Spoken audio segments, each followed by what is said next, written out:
My lords, reports have come in from our outlying agricultural stations on Unity's vigil that several farmers have vanished without a trace, their homesteads eerily undisturbed, save for the appearance of immense footprints in the surrounding soil.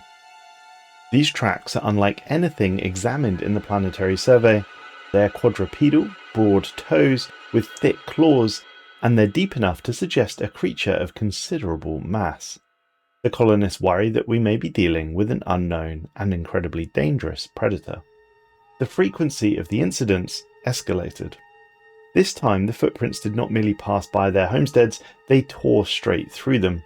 Entire structures had been ripped apart with alarming force.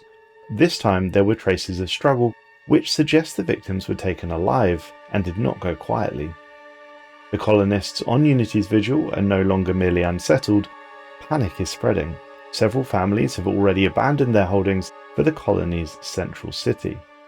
The governor increased patrols on the planet, and patrols reported finding grotesque bodies in the forests surrounding the colony, charred skin, blackened bones, and expressions frozen in a primal terror.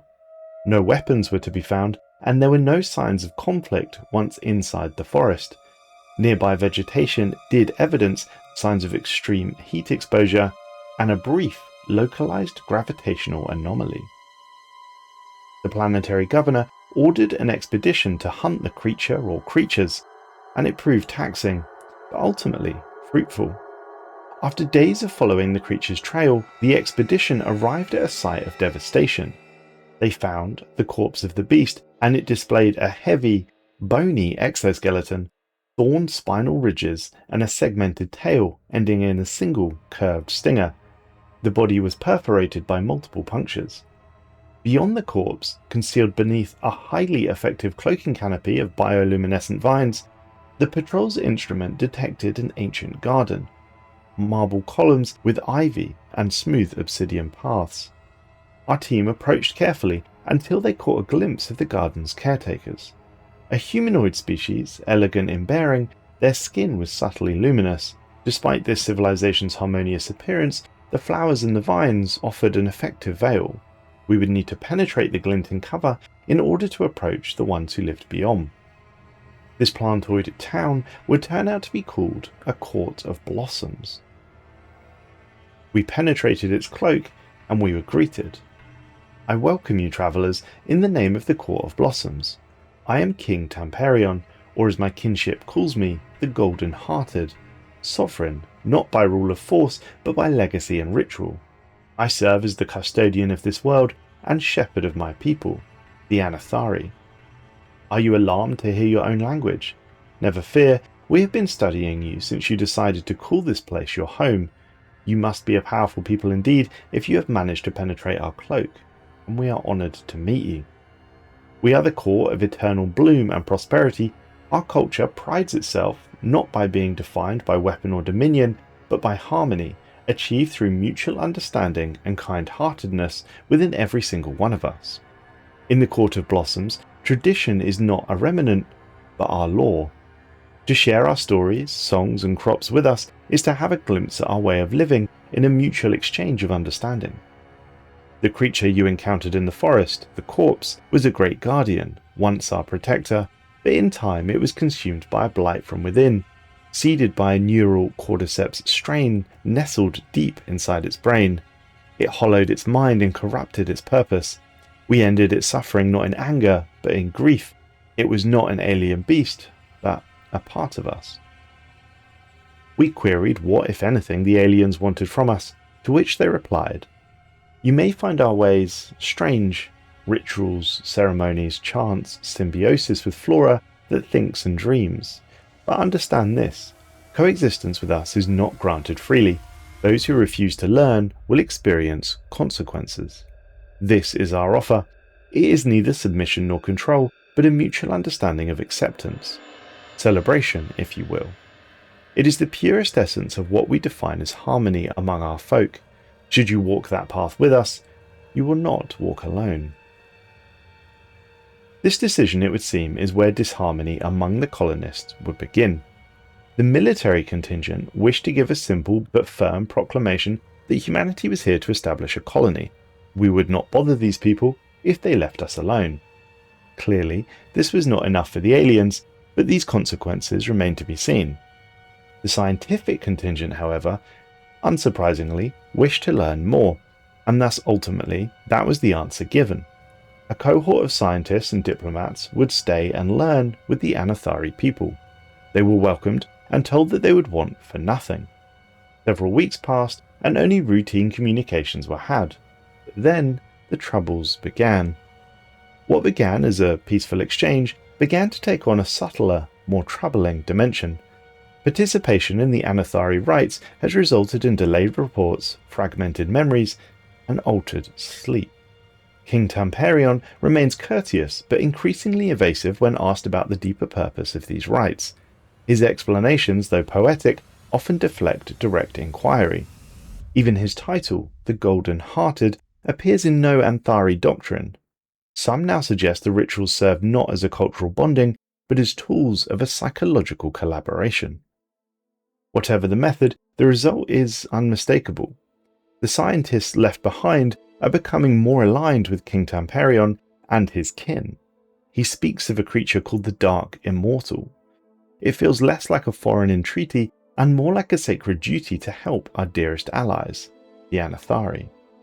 King Tamperion requested that the scientists left behind attempt to locate this Dark Immortal, whatever it was, and the scientists soon deciphered the puzzle and did indeed locate this Dark Immortal at a forlorn mountaintop. At the epicenter of this mountaintop loomed the architect, the Dark Immortal. It was described as an entity of incomprehensible origin, a form of unstable fusion of plasma, smoke, bone, and psionically active matter. Its voice bypassed sound, manifesting directly in the neural architecture of every scientist present. "Have you come to subordinate yourselves, little humans?" it intoned slowly. Its thought voice was laced with mockery. "The Anathari are my dearest possession, but I offer you a choice. Enter the trials and prove yourself worthy of my regard." The science team, who at this point had gone entirely rogue, chose to accept these trials. A single team member was transported to a cave deep within the mountain. The Dark Immortal led the way. A monstrous beast awaited in the darkest corner. The entity resembled a crustacean of impossible scale, its shell glittering with strange minerals and ancient alloy. It acted as if it was guarding its turf, moving with eerie coordination that hinted at a surprising level of intelligence. The scientist, without a shred of hesitation, charged the beast. Steel met shell in the pitch-dark cavern as the chosen colonist charged into the abyss. The titanic crustacean reacted instantly, its claws slicing through stone, its bulk shaking the mountain. But the scientist was ready.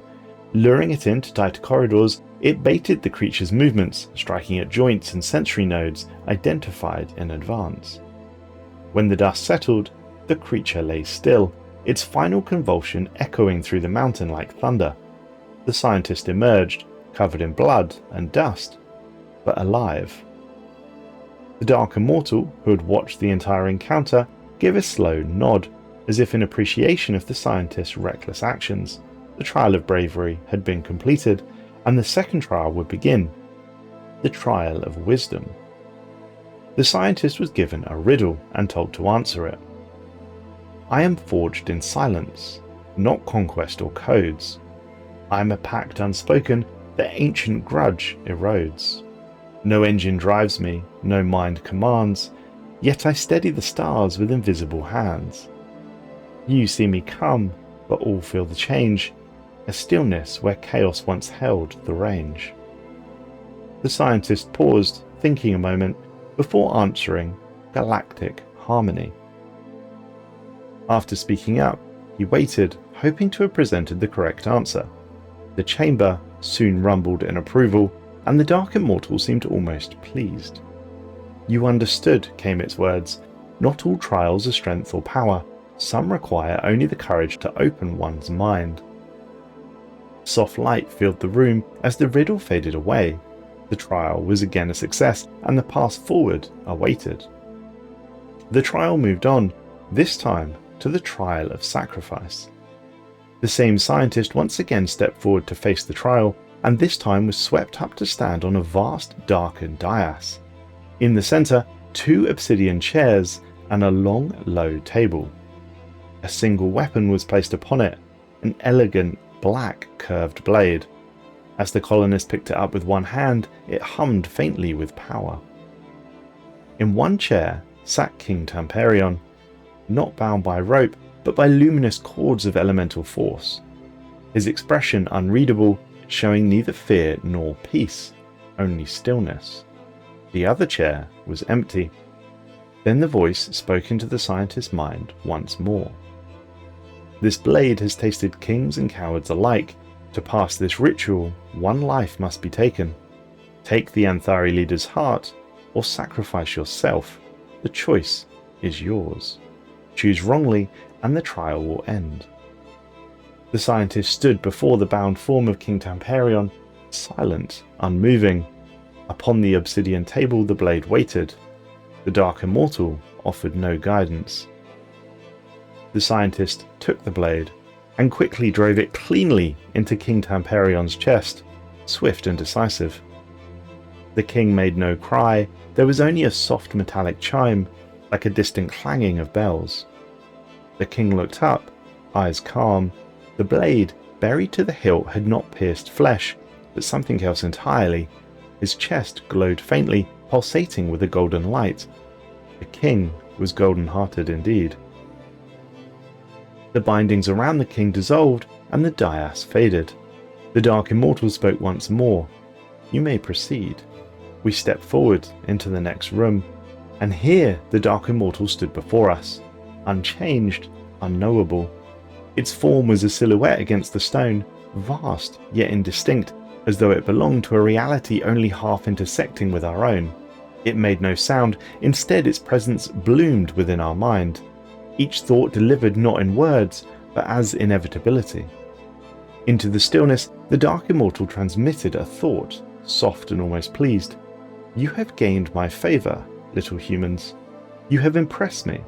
Now speak, what is it you desire? We saw 2 visions, or 2 outcomes if you like. The first was a grandiose success. There was a pause, a silence that stretched across thought and time, but then a hushed agreement. The Anathari are no longer mine to watch, the Dark Immortal spoke. You are bound now. And with that it vanished. No light or sound, only a change in the air, and the sense that something vast had departed. In the cycles that followed first contact, the interspecies convergence between the colonists and the Anathari intensified. Our crops flourished extensively, cities rose in harmony with the land, flora and technology walked side by side. For the first time in years, the colony flourished, its atmosphere no longer burdened by conflict, but a recalibrated peace. The second outcome, a rain of golden petals. As you wish, the Dark Immortal said, before withdrawing from our thoughts, and with it, something fundamental shifted. The colonists felt a deep, unsettled churning in their being. All across the planet, the Anathari began to collapse. No scream was reported, no struggle, only the soft rustle of robes folding into the dust, like petals falling in the whisper of a breeze. And in the chamber, King Tamperion lingered a moment longer. His eyes blinked in utter betrayal and disappointment for the human species. He raised no hand, spoke no plea. A single golden bloom fell from his sleeve to the cavern floor, and then he too was gone. There was no mourning nor relief, only the absence of what was. A people, a song, a civilization swept from the planet. The Dark Immortal was pleased. My lords, these events have been disturbing indeed, and questions remain unanswered. What or who is this Dark Immortal? What powers does it have? Clearly it's capable of manipulating a planet, and indeed annihilating an entire colony. It is concerning indeed, and I suggest we keep an eye out for it in the future.